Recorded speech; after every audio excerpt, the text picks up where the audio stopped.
Ang pag-usapan natin ngayon guys is about AI. Ngayon kasi grabe na ang AI. Talagang nag-explode na all over the social media. And of course, the real life in the business company. So, pag-usapan natin ang AI. Unang-una, pag-usapan natin ang AI sa social media. So ngayon, ang dami-dami na ngayong mga videos, short videos, long videos, etc. etc. na gumagamit ng AI. Kahit mga picture nyo pwede nang pasayawin. Like picture lang talaga ha. Picture, yung nakapost lang kayong ganun. Tapos pwede nyo niyang pasayawin dahil sa AI. So, ang dami na talagang AI. Tapos ngayon, ang sinasabi natin AI, marami namang hindi nakakaalam. Ano ba yung AI? Parati akong naririnig ko yan ng parati sa mga tao, AI. Ano ba yung AI? AI is an artificial intelligence. Yun yung mga robot. Tapos, yun na nga yung mga gi-upgrade na nila. So, ngayon, sa social media, pwede nyo nang gawing AI yung mga picture nyo. Talagang ang gaganda nyo talaga. Para pa rin kayong tao, pero AI yun, version of you yun. Tapos ginawa lang AI. So for example, ako ngayon, ayan, yung face ko. Tapos gagamit ako ng AI apps. Diba sa mga apps, meron ng mga AI, pwede yung gawin yung AI yung mukha ko. Pipili ka doon kung anong gustong kulay gusto mo, tapos ma-change yung mga face nyo, parang AI, parang original pero AI version talaga yun. Halos hindi nyo na talaga makilala kung saan ang totoo. Totoo ba to or AI? Kasi ang AI talaga guys, parang original na rin, di ba? So ngayon, maraming gumawa ng video na ginamitan ng AI. Unang-una, for example, very popular ang short video like Reels, sa Facebook Reels, di ba? So, ang dami-daming gumagamit ng AI. Unang-una yung mga bata, yung mga bata na sumasayaw, tapos ang galing-galing, tapos maraming naniniwala, uy, ang galing naman ng bata niyan, ang bata, ang baby pa, pero galing sumayaw, galing kumanta. Ayun, di ba? Naniwala na kayo. AI yun, kagagawan yun ng AI. Kaya, huwag kayong basta-bastang maniwala talaga. Kasi talagang ma-deceive kayo talaga guys. Kasi ang AI at ang original na person para na talagang totoo. So ngayon, for example, merong mga karumal-dumal na ginawa. Tapos, ang mga tao nagko-comment sa comment section. Grabe na sila mag-comment, ganito daw, bakit ginawa yan, walang ganito, bla bla bla, ang sama-sama naman ng parents nito, ang sama-sama naman ng boyfriend or girlfriend nito, bakit ginawa. Pero guys, AI yun. Meron naman ring totoo, pero mostly talaga yung lumabas dyan is AI. Kaya nga hindi yan tinanggal ni Facebook, 'di ba? Si Facebook napaka-stricto 'yon. Bawal 'yon sa community guidelines. Pero bakit hindi tinanggal? Kasi AI 'yon. Pag mag-post kasi ka ng video tapos merong AI, meron doong settings na lagyan mo ng AI. AI uses AI. So may mga setting kasi yan doon. Original ba ito or meron ba itong AI? So pipili ka doon. So lagyan mo 'yon ng AI para hindi ikaw masipa ni Lolo Meta. Kasi pag hindi mo yan malagyan, ayun, possibility na masipa yun, lalong-lalo na kung against the community guidelines. So, lagyan mo ng AI. So, balik tayo sa awareness. So, awareness lang ito guys. Since nga ang dami-dami na ngayong AI sa social media, nagkalat na talaga sa social media ang AI, so awareness na lang to. Yung nakikita nyong mga babies na kinain ng buhaya or kinagat ng aso, wag kayo basta-bastang mag-comment agad-agad nga, hey, tawag kayo ng pulis or hey, bakit hindi nyo sinusumbong, ganun-ganun, bakit ganyan-ganyan, ang dami ng mga comments nga mamasama. Pero AI yun, artificial intelligence yun. Gaya ng sinasabi ko nga, hindi mo talaga ma-distinguish kung alin ang original or totoo ba ito or AI ba ito, artificial intelligence ba ito. So, kailangan dito sa social media marunong tayong manuri. Okay, pangalawa, halimbawa, yung presidente dyan sa Pinas, marami ding nagalit sa kanya, di ba? Maraming gumagawa ng AI na, kunyari, nagsasalita ang presidente sa Pinas ng masama kasi nakikita mo yung mismong itsura niya, yung bibig niya nag gumaganon-ganon, tapos lumalabas yung salita niya nga masasama, tapos pinopost yan sa taong galit sa kanya, yung mga bashers niya. So ngayon, ang dami ring nakakita niyan, marami ring nagko-comment, uy, ang sama pala ng presidente dyan sa Pinas. Ang sama ng sinasabi. O, di ba ganon? Pero ang totoo, AI yun. AI yun ang nagsasalita. Di ba? So, ingat-ingat kayo. Ang dami na talagang pwedeng maninira ngayon using the AI. So, pwede kayong sisiraan ng ibang tao, gumamit lang sila ng AI, tapos, basta, ganun. Kaya mag-ingat talaga kayo. Tapos ngayon, halimbawa, meron kayong ka-chatting, di ba? Meron kayong ka-chatting, tapos tinatawag na love scam, tapos mostly these people are gumagamit din ng AI. So, mag-ingat kayo, lalong-lalo na sa mga dating online. Mag-ingat kayo dyan kasi baka ginamitan kayo ng AI sa ka-chat nyo. O, di ba? Yun pala, halimbawa, for example, yung ka-chat mo ay isa palang lalaki, pero sa pag-chatting nyo, lumalabas yung boses ng babae, pati yung mukha ng babae. AI yun. So, mag-ingat kayo. Awareness lang talaga to kasi ang AI ngayon ay talagang nagkalat. As in, nagkalat. Saan ka pupunta, nagkalat. Tapos ngayon, dito naman sa ating in reality, AI reality. Okay. According to dito tayo sa Google. Sabi ni Google, as of late 2025 and early 2026, 78% of companies globally reported using artificial intelligence, AI, in at least one business function. Ayan. 'Di ba? 78%, napakadami, 'di ba? As in 78%, guys, ng company uses AI, artificial intelligence. That is way too many. It's almost 100%. This is real.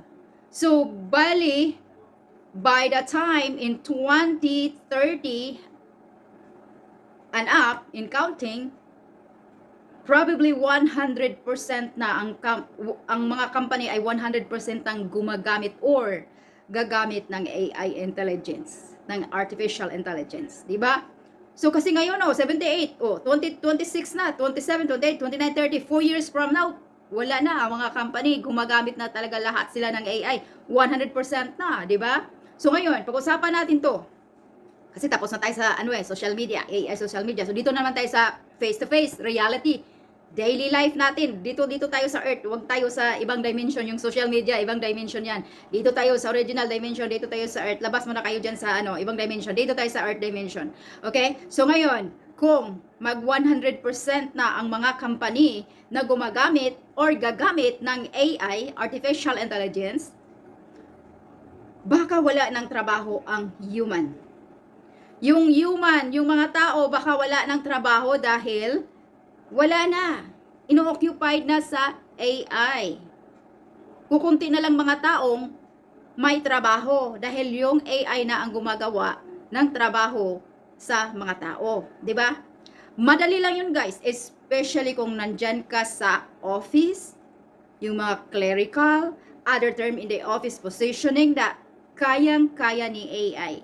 For example, yung clerk, taga-answer ng phone, taga-take note, blah blah blah, lahat-lahat, report this, report that.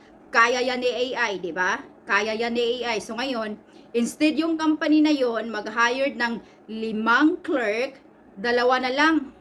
Na-loss na ang 3, wala nang job ang 3 kasi kinuha ni AI, di ba? 2 na lang ang people, ang human. 2 na lang ang human, 3 na ang AI. So labaw na ang AI, di ba? So, kukunti na lang talaga tayong may trabaho. Paano yan? Ang gulo na siguro ng mundo, di ba?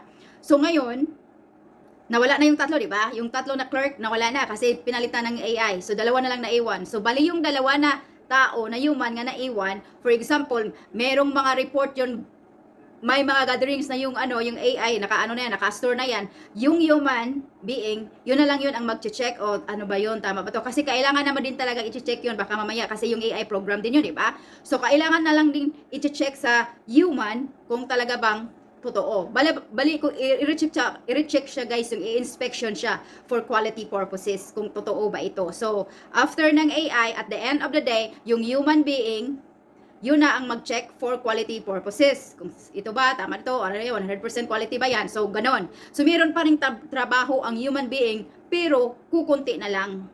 Mostly AI na ang gumagawa. Kasi syempre, 78% ngayon, 2026. So, how about in 2020, 2030? And so on and so forth. So, 100% na ang company gumagamit ng AI, wala na talaga tayong mga trabaho. But, ngayon, yung mga nurses, mga doktor, of course, nurses, meron yan silang trabaho. Kasi sila talaga yung nag-aalaga ng patient, diba? Like, manually. Pero yun, alam yung mga doctor na surgical doctor, meron, matagal na ang AI nagsusurgery ng human being. Matagal na ito. Pero kukunti pa lang. What about if the medical hospital or medical institution gagamit sila ng maraming AI na doktor? Doktor na AI. Taga-surgery. Diba? So what if gagamit sila? So marami na ring doktor mawala ng trabaho. Kasi inaagaw na sa AI. Like I said, there is still a few na magkaroon ng trabaho yung human being kasi after sa AI, gina-inspection yan for quality purposes. Ang human being mag-inspection yan. Nandoon pa rin yun yung quality and integrity and everything like that. So nandoon pa rin yun. So still need human being. But it still reduces the position of the human being's work jobs. Because inaagaw na talaga ni AI. Kahit sasabihin pa, ay hindi naman mawawala ng trabaho ang mga tao kahit merong AI. No, that is not really 100% true. Mabawasan talaga og trabaho ang mga tao dahil sa AI. Dahil ang mga company mas gusto pa nilang gumamit ng AI kasi mas mabilis na kumilos kaysa human being. O for example, sa mga manufacturing. Okay, in this machine, this huge big machine, there is 5 people who works in this thing. For example, sewing manufacturing, dressmaking manufacturing, clothing manufacturing. Oh, this machine here is, let's say for example, 10 people ang nag-works dyan. So, 10. 8 hours a day, 10 people. So, that means, 10 tao ang suswelduhan ng company in that one machine. Ngayon, kung maglagay sila ng AI sa machine na yan na ang AI gumagawa. Alam mo yung mga robot, gumagawa na lang sila. Ang galing-galing, di ba? Ang fast pa. Ang isang tao gumawa ng isang damit for 6 hours in 1 pants, magawa lang yan sa AI 30 minutes. Ang laki ng profit ng company. Example lang yan, pero that is true.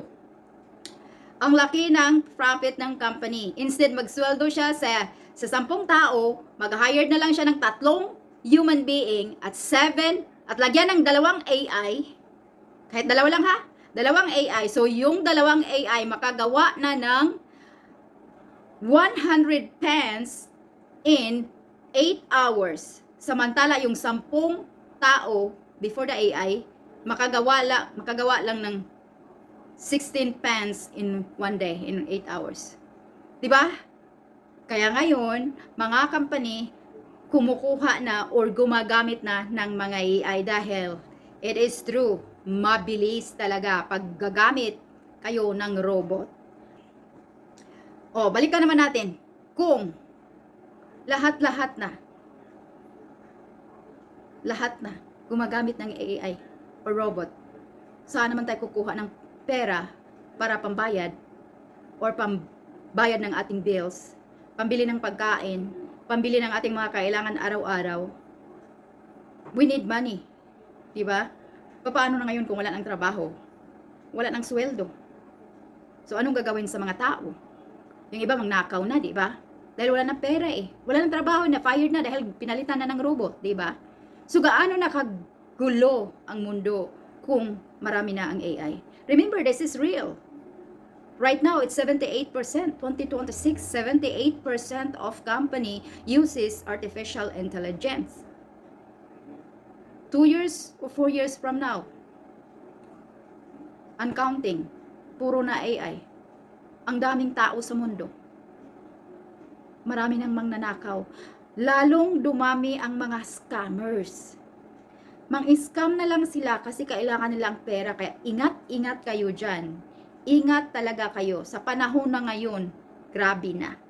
So, sino lang ang magkaroon ng pagkain na walang problema, na walang bayaran? Yung mga taong nakatira sa malabundukin.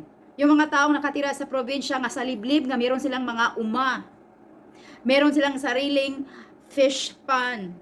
Meron silang sariling chicken, poultry, piggery, rice mill, cornfield, coconut plantation, banana, everything. So yun, ang mga taong nasa malabundukin nga nakatira, sila yun magkaroon ng pagkain na hindi na sila mamroblema. Tulad ng mga taong nakatira sa syudad, nakatira sa provinces nga nandyan sa syudad sa provinces, mga baryo, tinatawag na city o baryo, ganun. Saan sila kukuha ng pera kay wala na talagang trabaho. 'Di ba? Pero okay na lang siguro 'yan sa probinsya, sa Manila kasi mga tao naman talagang nagda-drive papuntang palengke. So, okay pa rin kayo diyan. Paano na yung nakatira talaga sa malaking syudad? So, kawawa kasi wala na silang trabaho, saan sila kukuha ng pera, pambayad, pagkain. So, mas marami na talaga ang mga pickpocketer, marami ng mangnanakaw ng cellphone o whatever, yung mga bags nyo dyan, ingatan nyo dyan. At, dadami na rin yung mga scammers, tinatawag na mga investor, at dadami na rin yun ang mga love scam sa social media, dadami na lahat. Pagdating ng panahon nga puro na AI itong nakatrabaho sa mga company, darating ang panahon nga ganyan na talaga ka-desperate yung mga tao kay wala nang pambayad. Wala na. Ingat-ingat na lang tayo guys kasi itong mga sinasabi ko may possibility. As in, the AI is spreading from the real life in the land, in the earth, to the social media. Nandoon. Ang dami. Kaya mag-ingat kayo. So anyway, sana itong vlog na ito ay nakakatulong sa inyo. Especially yung mga taong nasa probinsya na hindi pa masyadong alam kung ano talagang AI, artificial intelligence. Yes guys, yung AI guys is a robot, artificial intelligence. It could be a robot, it could be the anything like, di ba robot merong human na robot na talaga, as in parang human na talaga. Meron ding mga robot, mga AI na machine lang siya nga, pwede siyang alam mo yung magbubunot, yung mga ganun. Marami na ring AI, magbabacuum, yes. Merong mga circle na robot nga, magvacuum sila, AI yan, artificial intelligence yan. Marami na talaga, as in, ang dami-dami. So, kung nakikita nyo pa yung mga car ngayon, yung mga bagong gawa ng mga car, mga AI na rin guys, pwede na kayong voicemail nyo, pwede kayong i-voice mo lang, hey, for example, meron kayong car na pangalanan natin ng Pacifica, hey Pacifica, back up, o magba-back up yan, hey Pacifica, drive 70 miles an hour, drive yan, is voice ka man. Kasi nga nandito na tayo sa artificial intelligence era. So, ayan, ayun lang yan ang mga sinasabi ko. Para siyang science fiction, diba? Saan ba yan galing ang mga nangyayari dito ngayon sa Earth? Mga science fiction yan, guys. Yung mga movie nga, ang gaganda, action, mga science fiction nga, lumilipad yung mga ano-ano. That is the thought, that is an engineering. Lalabas din yan sa Earth. Magiging real din yan kasi pag na-thought mo yan, naisip mo yan, gagawa talaga ng paraan ang mga AI invention, yung mga highest smart engineering dyan, gagawa talaga yan sila ng paraan at mag-invented talaga sila ng, oy, maganda pala itong movie na to, parang ang cool, ganyan. So, i-invent na yan. Kaya yung mga movie, yung mga things nga nakita nyo sa movie, especially yung mga science fiction movies, akala mo, yung movie lang yan, pero nandito na yan sa Earth, nagawa na yan, hindi pa lang nga nalabas. Siyempre, magpaplano yan sila, magpaplano yan mga engineering ng 10 years, 15 years, mahaba-haba naman din ang mga paplano nila eh. Kaya ganoon, wala na tayo. Okay na kami kasi baka mag-retired, ang mga nagre-retired, okay na, meron na silang pera, di ba? Paano na yung mga growing up kids? Yung mga new generation, paano na yon? Puro na AI. So, ano nang matrabaho sa mga new generation? Real talk yan, guys. So, kaya mag-invest na lang kayo. Bibili na lang kayo ng land, gawin niyo yung farm. Ayan, sigurado pa kayo dyan. Di ba? Alright guys, thank you so much. I hope this video nakakatulong sa inyo ng mga awareness, possibilities. So, if you enjoy this video, you can share this to your friends and your family and share it to your Facebook, YouTube, whatever, you can share it. Thank you so much. And if you haven't subscribed to this channel, please click subscribe and hit the notification bell for my uploads. Bye-bye.